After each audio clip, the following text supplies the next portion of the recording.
сыйкырлуу кайсы жибине чыгалгыс кылып чырмадың сыйкырлуу кайсы жибине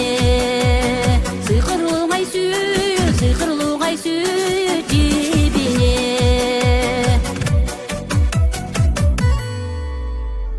Мен 1958 жылы 1-октябрда Аксу районунун Коштөө айылында туулган. Биз 5 бир тууганбыз, 4 кыз 1 уул. Мен 4-жүзүмүн. 5 бир туугандын 4-жүзүмүн. Мен атам комузчу болгон. Биз кичинекей жаш кезибизде комузду ойноп, бизге комуздун кулагын эмне кылып койчу да, тиштетип койчу. Ошондо комузду тиштеп турганда адамдын мээзине ошол комуздун күйлөрү кирип, ошондой бир таасири бар экенин булар ошондо эле билчү экен да. Апам болсо аябай чебер, анан кийин элдик дарыгер, аябай кайраттуу. 4 класста мектепке киргенден кийин 4 класста баштап өлөрдөй баштадым. 4 класстан баштап 10 класска чейин эле өзү көркөм чыгармачылыкта катышып ырдап жүрдүм. Мен Мавлюда Кулуева, Өмүрбекова Максуданын классташы болом. 10 жыл бирге окуганбыз экөөбүз. Максуда аябай таланттуу, жакшы кыз болчу. Уюштуруучу болчу. 4 класстан баштап эле кружокторго катышып баштадык. Анда кружок болчу. Бул ырдайт эле, мен монолог айтат элем, ырдачу элек. Мен Россиядан келген убакта бул ушул жерде экен жолугуп калып, ыркербенге алып баргам. Мен продюсер болуп берем сага деп. Анткени мен продюсер болом деп Гавайга алып бардым да, Гавайда ыркербен жүрүп атат дегенде алып бардым да. Анан ошондо биринчи жолу ырдагам ыркербенде.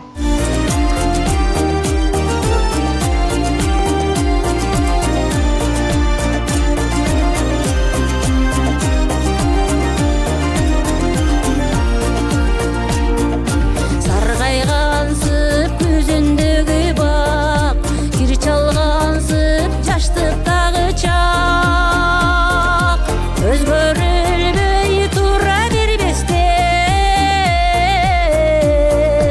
өмүр чиркин ай өтүп баратат. Келтегерге мери жашкандай, бирок өтөт өмүр шашкандай, эшегүдөн өңсүз болгон соң, аппак гүлүн ай алма каккандай.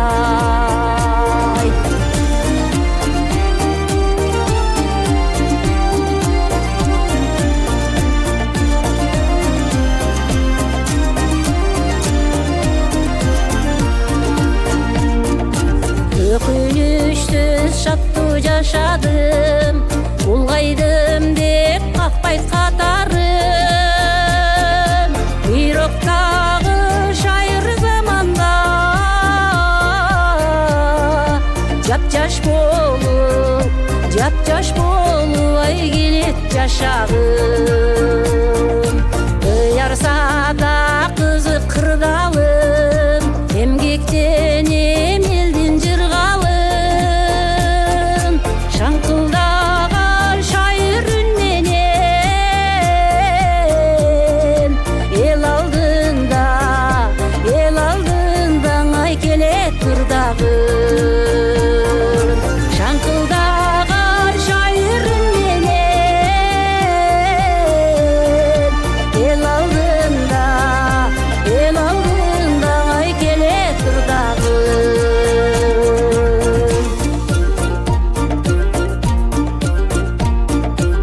Мен тиги пенсияга чыккандан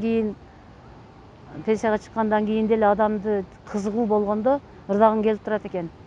Өзүм балдарым биякта окуп иштеп калган үчүн бул жерге келгенде Ыркербен деген теледолбоорго катышып калдым.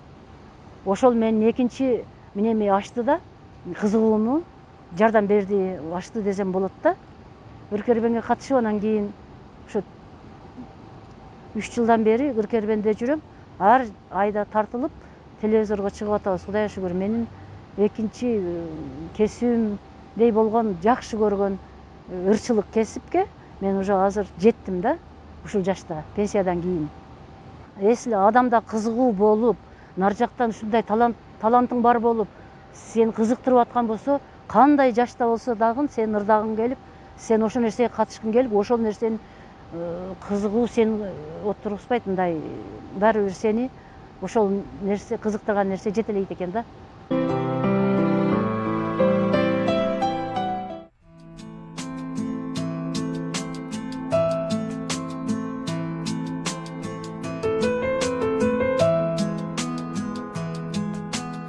Кенжекан Балтабаева, жаштыгым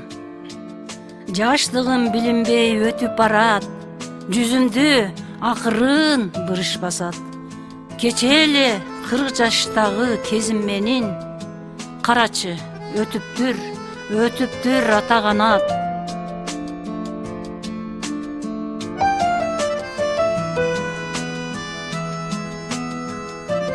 Өмүрлөр билинбей өтүп барат, өңүмдө карлыктын нуру жанат. Кече эле 50 жаш жаштык кезим, карачы өтүптүр ата канат.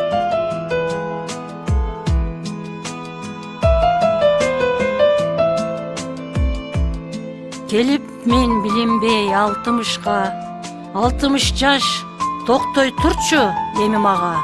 Аркама бир кылчайып алайынчы, сарысеп салып барын карайынчы.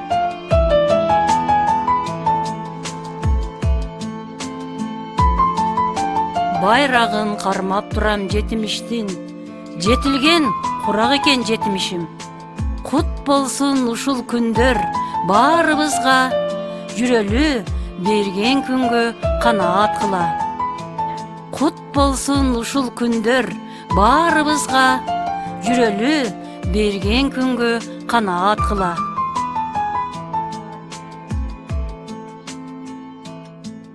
Эми өткөн өмүрдү мындай ойлоп, 50-60-тан кийин аркаңа карап, кандай күндөр өттү деп аркаңа кылчайып карап калат экенсиң. Ошондо карасам жакшы, өзүм кесибим өзүмө жагат, жакшы эле иштедим. Анан андай нараазычылык деле жок. Эми бир аз эле ден соолук не болуп калганы болбосо, начарлап калганы болбосо, баары жакшы эле болду. Балдарым окуттум, Кудайга шүгүр, ошол жерде окутуп, кружокторго катыштырып, жакшы спортторго катыштырып жүрүп, жакшы 4 баланы чоңойтурдум. Булар өзүнүн кесиби менен азыр иштеп атышат, үй бүлөлүү. Бир туугандарымдын атынан мен апама ден соолук, дагы да чыгармачылык ийгиликтерди каалайм. Жылдан жылга ушундай кызыгуусу дагы артышын каалайм. Анткени бир нерсе менен алек болуу бул абдан жакшы бир көрүнүш деп эсептейм. Ыраазычылык билдирип өткүм келет апама, атама, бизди ушул эрезеге жеткирген, ушул даражага келип, дүйнөдө эмне баалуулук болсо бардыгын ушул үйдөн тарбия аркылуу бардыгына бирдей карап, бир жакшы эрезеге жеткиргендерине ыраазычылыгымды билдирем. Чоң ийгиликтерге жетишине колуман келишинче жардам көрсөтүшкө дагы даярмын.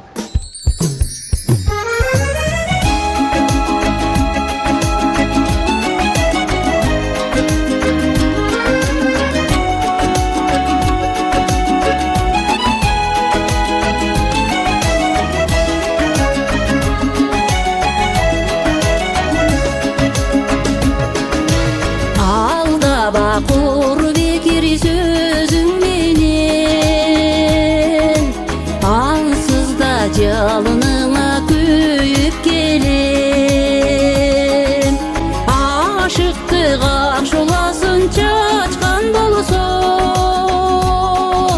армансыз бұл жашоодон өтпөйт белем.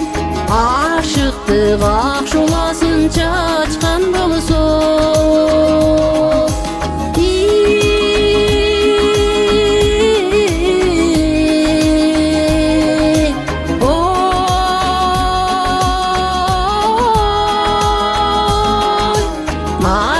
армансыз бул жашоодон өтпөйт белем.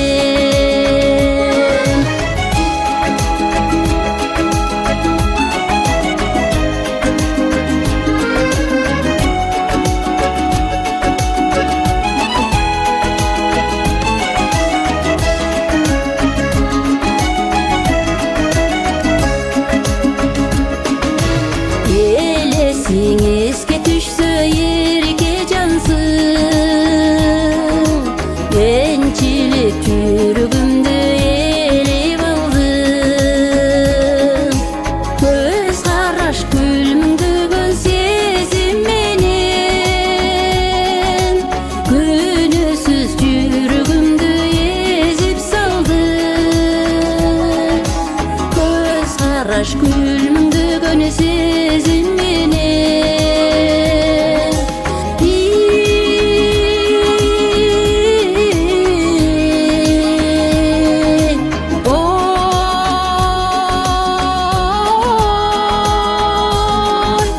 күнөөсүз жүрөгүмдү эзип салдың.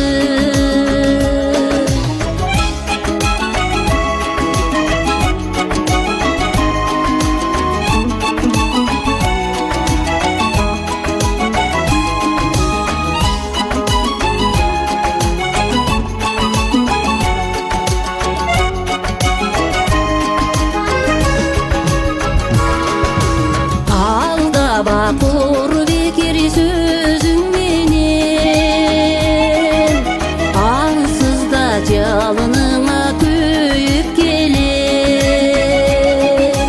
Ашыктык акшоласын чачкан болсо, армансыз бул жашоодон өтпөйт белем. Ашыктык акшоласын чачкан болсо,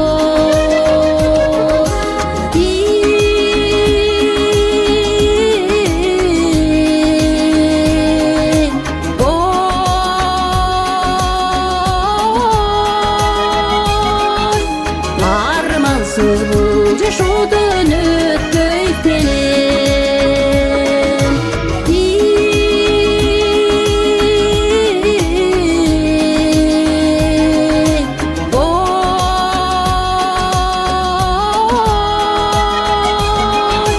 Армансыз бул жашоодон өтпөйт белем.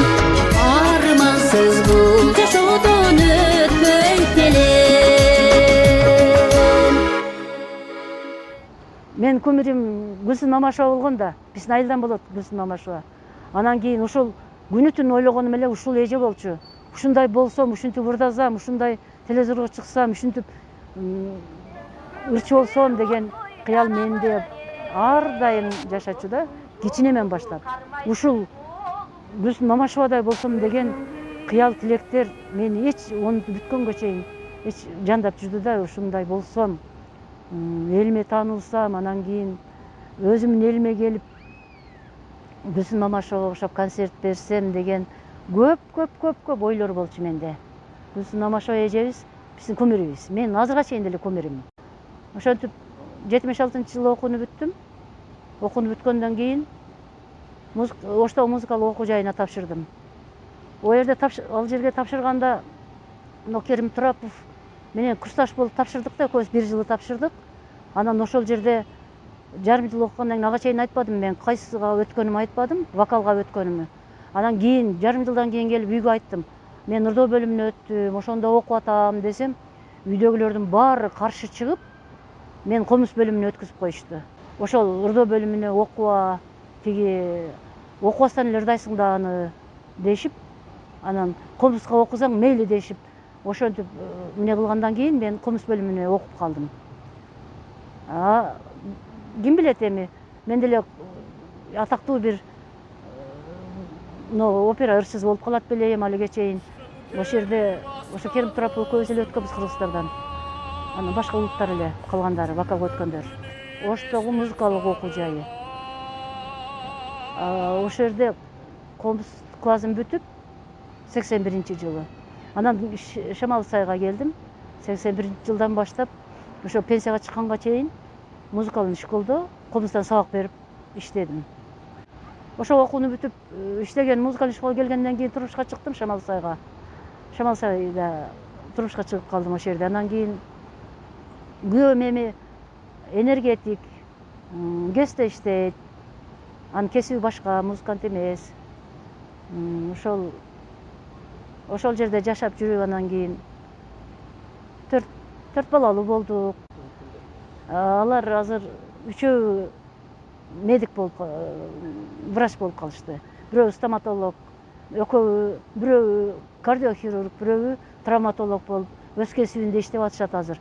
Анан өзүм чоң балам гана энергетик болуп, атасынын жолун жолдоп, азыр атасы менен иштеп атат, энергетик ал.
Жүрөк сырып кетер, кызгалдап көрсөм талада.